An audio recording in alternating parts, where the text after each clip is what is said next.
नमस्कार दोस्तों, मैं हूं प्रवीण कोमल और आप देख रहे हैं जीपीडी डिस्कवरी। दोस्तों, जीपीडी डिस्कवरी में आज हम डिस्कवर करेंगे कुछ ऐसे डाकुओं के किस्से जिनके पीछे पुलिस रहती थी हमेशा उनको पकड़ने के लिए, लेकिन वो बचते इसलिए थे कि लोगों का सहयोग उनको मिलता था। विश्व प्रसिद्ध डाकुओं का जब जिक्र अगर हम करें, अमीरों का माल लूटना और गरीबों में बांटने का अगर जिक्र करें, तो 14वीं सदी का एक करैक्टर रॉबिन हुड याद आता है, जो अपने साथियों समेत ब्रिटेन के काउंटी नॉटिंघमशायर में शेरवुड के जंगलों में रहता था। वो एक आम नागरिक था, लेकिन नॉटिंघम के कुख्यात शेरिफ ने उसकी ज़मीन ज़बरदस्ती छीन ली थी, जिसकी वजह से वो डकैती करने लगा था। इसके बारे में कई नावल लिखे गए और बहुत सी फिल्में बनी, मगर फिर भी इसके बारे में ये संशय है कि वो वास्तविक जीवन में था भी या नहीं। दोस्तों, डाकुओं के किस्से हम दादा दादी नाना नानी से सुनते रहे हैं। ये हमारी लोक कथाओं, लोक किंवदंतियों का एक हिस्सा है। इसी तरह का एक करैक्टर भारत में भी था, जिसके बारे में कहा जाता है कि वो अमीरों को लूटता था और गरीबों की मदद करता था। ये करैक्टर था सुल्ताना डाकू, जिसे 96 साल पहले 7 जुलाई 1924 को फांसी के तख्ते पर लटका दिया गया था। सुल्ताना डाकू के धर्म के बारे में कुछ यकीन से नहीं कहा जा सकता। ज़्यादातर लोगों का मानना है कि वो मुसलमान था, जबकि कुछ इतिहासकारों ने उसे हिंदू धर्म का मानने वाला बताया है, क्योंकि वो भातो समुदाय से था और ये समुदाय हिंदू धर्म को मानने वाला था। सुल्ताना शुरुआत में छोटी छोटी चोरियां करता था। उर्दू के पहले जासूसी उपन्यासकार और अपने ज़माने के मशहूर पुलिस अधिकारी ज़फ़र उमर इसे एक बार गिरफ्तार करने में कामयाब हुए थे, जिस पर उन्हें 5,000 रुपये का इनाम भी मिला था अंग्रेज़ों की तरफ से। ज़फ़र उमर की बेटी हमीदा अख्तर हुसैन रायपुरी ने अपनी किताब नायाब है हम में लिखा है कि ज़फ़र उमर ने सुल्ताना को एक मुठभेड़ में गिरफ्तार किया था। उस समय सुल्ताना पर चोरी के अलावा हत्या का कोई आरोप नहीं था, इसलिए उसे सिर्फ 4 साल जेल की कड़ी सज़ा सुनाई गई थी। ज़फ़र उमर ने उसकी गिरफ्तारी पर मिलने वाले रुपए अपने सिपाहियों और स्थानीय लोगों में बांट दिए थे। इसके बाद ज़फ़र उमर ने उर्दू में कई जासूसी नावल लिखे, जिनमें पहला नावल नीली छतरी था और इसकी कहानी का मुख्य पात्र सुल्ताना डाकू ही था। रिहाई के बाद सुल्ताना ने अपने गिरोह को फिर से इकट्ठा किया। इसने नजीबाबाद और साहिनपुर के स्क्रिया लोगों से संपर्क किया और अपने भरोसेमंद मुखबिरों का जाल बिछाकर लूटना शुरू कर दिया। उसे अपने मुखबिरों के जरिए मालदार लोगों की खबर मिलती। सुल्ताना हर डकैती की योजना बड़े ध्यान के साथ बनाता और हमेशा कामयाब लौटता। अपने ज़माने के मशहूर शिकारी जिम कार्बेट ने अपने कई लेखों में सुल्ताना के बारे में लिखा भी है। ज़फ़र उमर के अनुसार सुल्ताना डाकू बड़ा निडर होकर डकैती डालता था और हमेशा पहले से लोगों को सूचित कर देता था कि श्रीमान पधारने वाले हैं। डकैती के दौरान वो खून बहाने से जहां तक हो सकता बचने का प्रयास करता था, लेकिन अगर कोई शिकार विरोध करता या उसे या उसके साथियों की जान लेने की कोशिश करता, तो वो उनकी हत्या करने से भी परहेज नहीं करता था। ये भी मशहूर है कि वो अपने विरोधियों और जिनकी वो हत्या करता उनके हाथ की 3 उंगलियां काट देता था। अमीर साहूकारों और जमींदारों के हाथों पीड़ित गरीब जनता उसकी लंबी आयु की दुआएं मांगती और वो भी जिस क्षेत्र से माल लूटता वहीं के ज़रूरतमंदों में बंटवा देता था। सुल्ताना की डकैती और आतंक का ये सिलसिला कई साल तक जारी रहा, मगर अंग्रेज़ों की सरकार थी और वो यह स्थिति ज़्यादा देर तक बर्दाश्त नहीं कर सकते थे। पहले तो उन्होंने भारतीय पुलिस के जरिए सुल्ताना को ठिकाने लगाने की योजना बनाई और कोशिश की, मगर सुल्ताना के मुखबिर और गरीब देहातियों की मदद की वजह से वो अपने इरादों में कामयाब नहीं हो सके, क्योंकि लोग उसको पनाह देते थे। अंत में अंग्रेज़ों ने सुल्ताना डाकू की गिरफ्तारी के लिए ब्रिटेन से फ्रेडी यंग नाम के एक तजुर्बेकार अंग्रेज़ पुलिस अधिकारी को भारत बुलाने का फैसला किया। फ्रेडी यंग ने भारत पहुंचकर सुल्ताना की सभी वारदातों का विस्तार से अध्ययन किया और उन घटनाओं की विस्तृत जानकारी जमा की जब सुल्ताना और उसके गिरोह के सदस्य जो थे वो पुलिस के हाथों गिरफ्तारी से साफ बच निकले थे। फ्रेडी यंग को ये निष्कर्ष निकालने में ज़्यादा देर नहीं लगी कि सुल्ताना की कामयाबी का राज उसके मुखबिरों का जाल था, जो कि पुलिस विभाग तक फैला हुआ था। वो ये भी जान गया था दोस्तों कि मनोहर लाल नाम का एक पुलिस अधिकारी सुल्ताना का ख़ास आदमी है, जो सुल्ताना की गिरफ्तारी की हर कोशिश की खबर को उस तक पहुंचा देता है, और इससे पहले कि पुलिस उसके ठिकाने तक पहुंचती तो वो अपना बचाव कर लेता है। फ्रेडी यंग ने सुल्ताना को गिरफ्तार करने के लिए बड़ी होशियारी से योजना बनाई। सबसे पहले तो उसने मनोहर लाल का ट्रांसफ़र दूर के इलाके में कर दिया। फिर नजीबाबाद के बुजुर्गों की मदद से सुल्ताना के एक भरोसेयोग्य विश्वसनीय व्यक्ति मुंशी अब्दुल रज़ाक को अपने साथ मिलाने में कामयाब हो गया। सुल्ताना मुंशी अब्दुल रज़ाक पर सबसे ज़्यादा भरोसा भी करता था। सुल्ताना के छिपने की जगह नजीबाबाद के पास स्थित एक जंगल था जिसे कजली वन कहा जाता था। यह जंगल दोस्तों बहुत ही घना था और जंगली जानवरों से भरा हुआ था, लेकिन सुल्ताना जंगल के चप्पे चप्पे को जानता था। उसके रहने की जगह जंगल के ऐसे घने जंगल में थी जहां दिन के समय में भी सूरज की रोशनी नहीं पहुंचती थी, और सुल्ताना भेष बदलने का भी माहिर था। और दोस्तों उसके बदन पर कट के निशान की वजह से उसे देखने वाला कोई व्यक्ति भी नहीं जान पाता था कि ये सुल्ताना हो सकता है। फ्रेडी यंग ने मुंशी अब्दुल रज़ाक की सूचना की बुनियाद पर सुल्ताना के चारों तरफ घेरा तंग करना शुरू कर दिया।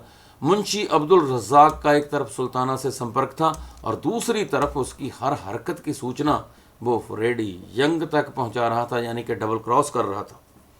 एक दिन मुंशी ने सुल्ताना को ऐसे स्थान पर बुलाया जहां पुलिस पहले से ही छुपी हुई थी। सुल्ताना जैसे ही मुंशी के बिछाए हुए जाल तक पहुंचा तो सैमुअल पेरिस नाम के एक अंग्रेज अधिकारी ने उसे अपने साथियों की मदद से काबू कर लिया। सुल्ताना इससे पहले कि फायर करता, पुलिस उसकी राइफल छीनने में कामयाब हो गई। अब उसने भागना चाहा, लेकिन एक कांस्टेबल ने उसके पैरों पर राइफल की बट मारकर उसे गिरा दिया और इस तरह सुल्ताना गिरफ्तार हो गया। और ऑपरेशन को फ्रेडी यंग लीड कर रहे थे, जिन्हें इस कारनामे के बाद तरक्की देकर भोपाल का आईजी जेल बना दिया गया। फ्रेडी यंग सुल्ताना को गिरफ्तार करके आगरा जेल ले आए, जहां उस पर मुकदमा चला और सुल्ताना समेत 13 लोगों को सजाए मौत का हुक्म सुना दिया गया। इसके साथ ही सुल्ताना के बहुत से साथियों को उम्र कैद और काला पानी की सजा भी सुनाई गई। 7 जुलाई 1924 को सुल्ताना को फांसी के तख्ते पर लटका दिया गया, लेकिन अमीरों पर इसका खौफ और जनता में इसके आतंक के चर्चे लंबे समय तक जारी रहे। सुल्ताना अंग्रेजों से बहुत नफरत करता था। कहते हैं इसी नफरत की वजह से वो अपने कुत्ते को राय बहादुर साहब कहकर बुलाता था, जो कि एक सम्मानजनक उपाधि थी जो अंग्रेज सरकार की तरफ से उनके वफादार भारतीयों को दी जाती थी। सुल्ताना के घोड़े का नाम चेतक था।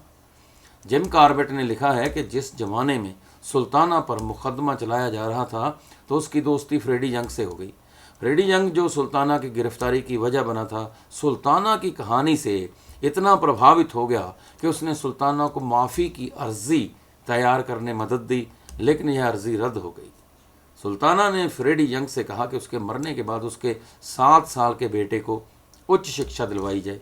फ्रेडी यंग ने सुल्ताना की इच्छा का सम्मान भी किया और उसकी मौत की सज़ा के बाद उनके बेटे को उच्च शिक्षा प्राप्त करने के लिए इंग्लैंड भेज दिया। अब शिक्षा प्राप्त करने के बाद सुल्ताना का वो बेटा भारत वापस आया और ICS का एग्ज़ाम पास करने के बाद पुलिस विभाग का एक उच्च अधिकारी बना और वो इंस्पेक्टर जनरल के पद से रिटायर हुआ। सुल्ताना अपने जीवन में भी एक काल्पनिक किरदार बन चुका था। जनता उससे प्यार करती और उसके करैक्टर की खूबियों ने साहित्यकारों और लेखकों को अपनी तरफ आकर्षित किया और इसके बारे में हॉलीवुड, बॉलीवुड और लॉलीवुड तीनों फिल्मी क्षेत्रों में फिल्में बनी। हॉलीवुड में इसके बारे में बनने वाली फिल्म का नाम था द लॉन्ग डेविल, जिसमें सुल्ताना का किरदार युल ब्रेनर ने निभाया था। युल ब्रेनर उसके हीरो थे, यानी कि वो सुल्ताना डाकू बने थे। और पाकिस्तान में इसके किरदार पर 1975 में पंजाबी भाषा में एक फिल्म बनाई गई, जिसमें सुल्ताना का जो किरदार था वो कलाकार सुधीर ने अदा किया था। दोस्तों, सुल्ताना के किरदार पर सुजीत सराफ ने द कन्फेशन ऑफ सुल्ताना डाकू, यानी कि सुल्ताना डाकू का कबूलनामा के नाम से एक उपन्यास भी लिखा, नावल भी लिखा। फ्रेडी यंग ने मुंशी अब्दुल रज़ाक की सूचना की बुनियाद पर सुल्ताना को पकड़ तो लिया था, लेकिन उसके बाद जैसा हमने आपको बताया कि उसकी दोस्ती हुई और उसके बेटे को पढ़ने में, पढ़ाई लिखाई करने में उसने मदद की। और कमाल की बात यह है कि बाद में वो पुलिस में ही अधिकारी बना। और ये कमाल की बात है दोस्तों, उस टाइम ऐसे ऐसे डाकू होते थे और ऐसे ऐसे पुलिस अधिकारी भी होते थे। पाकिस्तान बनने के बाद डकैती के क्षेत्र में जिन 2 डाकुओं ने बड़ी सफलता प्राप्त की, उनमें से एक भूपत डाकू था जिसका संबंध जूनागढ़ से था। जूनागढ़ एक खुशहाल रियासत थी और उसकी यही खुशहाली डाकुओं को बहुत रास आती थी। पाकिस्तान बनने से पहले जूनागढ़ के जिन डाकुओं ने बड़ी ख्याति पाई, उनमें हीरा झीना और भूपत डाकू का नाम सबसे ऊपर रखा जाता है। इन डाकुओं की असंख्य घटनाएं लोक कथाओं जैसी शोहरत हासिल कर चुकी हैं। भूपत डाकू पाकिस्तान बनने के बाद पाकिस्तान आ गया, जहां 1952 में उसे उसके 3 साथियों समेत गिरफ्तार कर लिया गया। भूपत डाकू ने भारत में लूटपाट और हत्या का बाजार गर्म कर रखा था और उसके खिलाफ 200 से अधिक हत्या और डकैती के आरोप थे। भारतीय सरकार ने भूपत की गिरफ्तारी पर 50,000 रुपये इनाम देने का ऐलान भी कर रखा था। और दिलचस्प बात यह थी कि भारत में इतने ज़्यादा जुर्मों में शामिल होने के बावजूद और अपनी गिरफ्तारी पर इतना भारी इनाम का ऐलान होने के बावजूद डाकू भूपत पाकिस्तान में किसी फौजदारी जुर्म में शामिल नहीं था। इसलिए उसे बिना परमिट पाकिस्तान में दाखिल होने और बिना लाइसेंस हथियार रखने के आरोप में गिरफ्तार किया गया।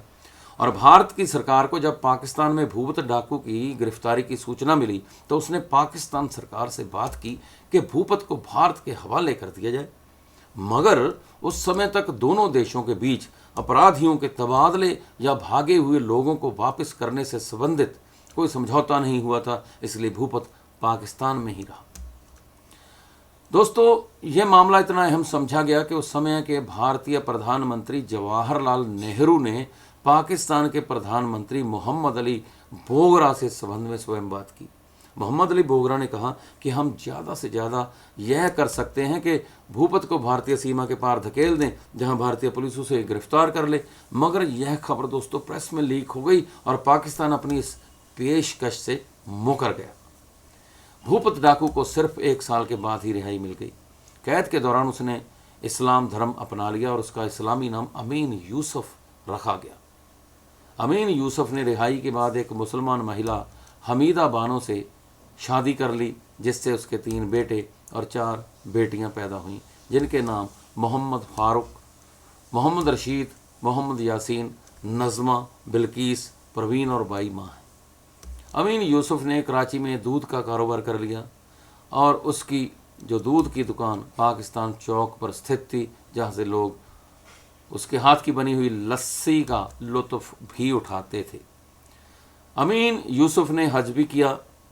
अमीन यूसुफ ने जेल में अपनी कहानी कालू वानिक नाम के अपने साथी को लिखवाई, जिसका उर्दू अनुवाद जाफर मंसूर ने किया। इस किताब का पहला एडिशन 1957 में शिखर से और 2017 में कराची से प्रकाशित हुआ।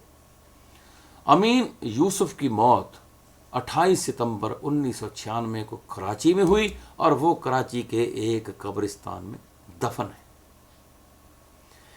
1960 के दशक में पंजाब में एक और डाकू ने काल्पनिक कथाओं जैसी खयाती पाई, जिसका नाम मोहम्मद खान था। मोहम्मद खान 1927 में ढरनाल में पैदा हुआ था। वो फौज में हवलदार था, मगर जब उसकी बिरादरी के एक झगड़े में उसके भाई की हत्या कर दी गई तो उसने भी अपने भाई का बदला लेने के लिए अपने विरोधियों के एक व्यक्ति की हत्या कर दी और फरार हो गया।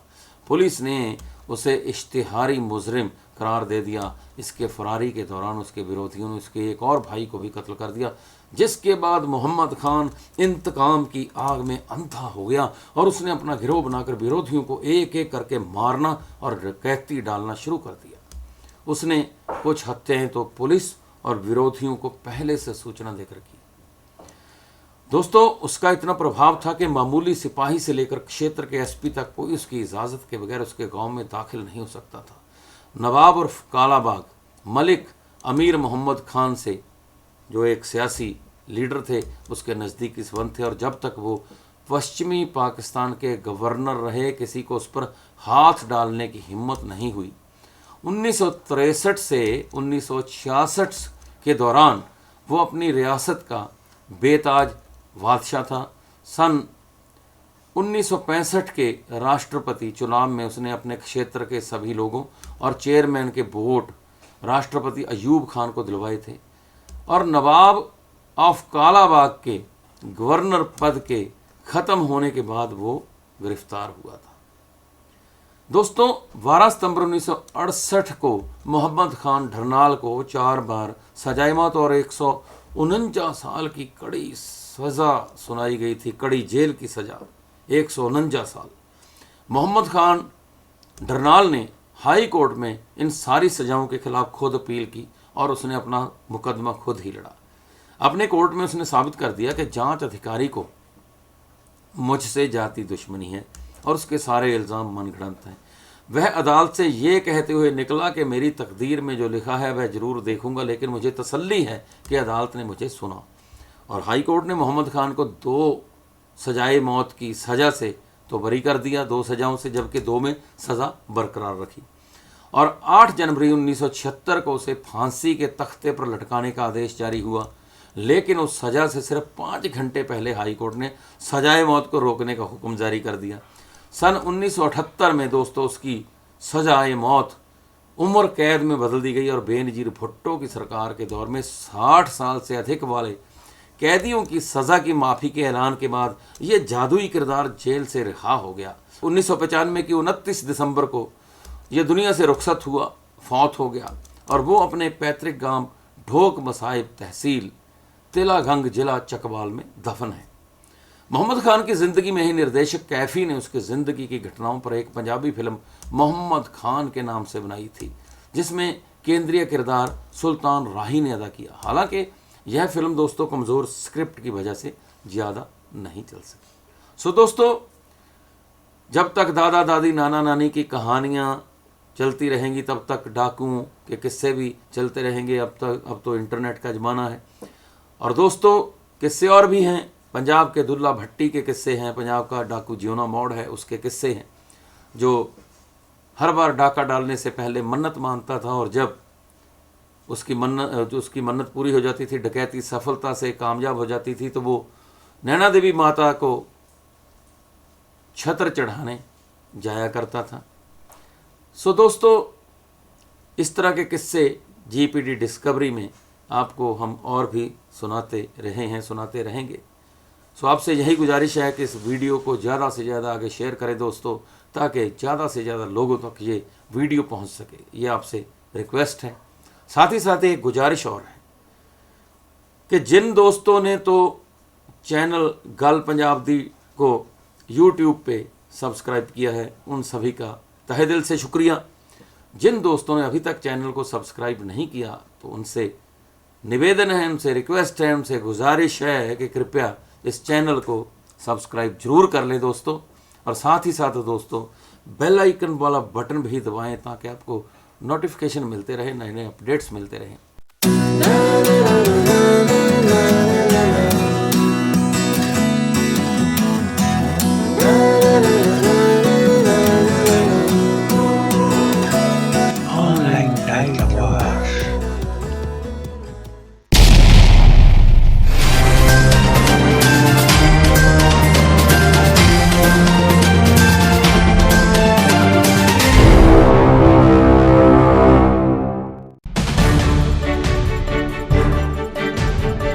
देश दुनिया ਦੇ ਰਾਜਨੀਤਿਕ, ਸਮਾਜਿਕ ਤੇ ਮਨੋਰੰਜਨ ਜਗਤ ਦੇ ਨਾਲ ਜੁੜਨ ਲਈ ਸਾਡੇ ਚੈਨਲ ਗੱਲ ਪੰਜਾਬ ਦੀ ਟੀਵੀ ਨੂੰ ਸਬਸਕ੍ਰਾਈਬ ਕਰੋ ਤੇ ਸਭ ਤੋਂ ਪਹਿਲਾਂ ਨੋਟੀਫਿਕੇਸ਼ਨਸ ਪਾਉਣ ਲਈ ਬੈਲ ਆਈਕਨ ਪ੍ਰੈਸ ਕਰੋ।